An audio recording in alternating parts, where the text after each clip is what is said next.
আমি বিয়ের পর এই বাড়িতে এসে যদি মায়ের মতো স্নেহ পেয়ে থাকি তাহলে সেটা হলো আমার মাসি। একজন মা যেমন তার মেয়ের খারাপ সময়ে ভালো সময়ে ঢাল হয়ে দাঁড়িয়ে থাকে, ঠিক সেইভাবে আমার মাসিকেও সবসময় আমার পরিবারের পাশে পেয়েছি। আমার শাশুড়ি মা যে আমাদের মধ্যে নেই সেই অভাব কোনো দিনও বুঝতে দেয়নি। এখন তোমরা হয়তো ভাববে এই মাসিটাকে, এই মাসি হলো আমার শাশুড়ি মায়ের বোন। শাশুড়ি মায়েরা 6 বোন। আমার সব মাসিরাই আমাদেরকে খুব ভালোবাসে। আর আমি যে মাসির কথা বললাম, আমার শাশুড়ি মায়ের বাড়ি আর মাসি শাশুড়ির বাড়ি পাশাপাশি।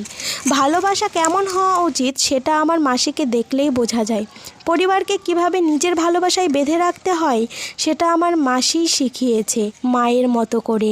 আমি মাসিকে শুধু একটাই কথা বলবো, তোমার মতো করে আমার পরিবার তোমার পরিবারকে এবং সব মাসিদের পরিবারকেই যেন ঠিক এইভাবেই বেঁধে রাখতে পারি।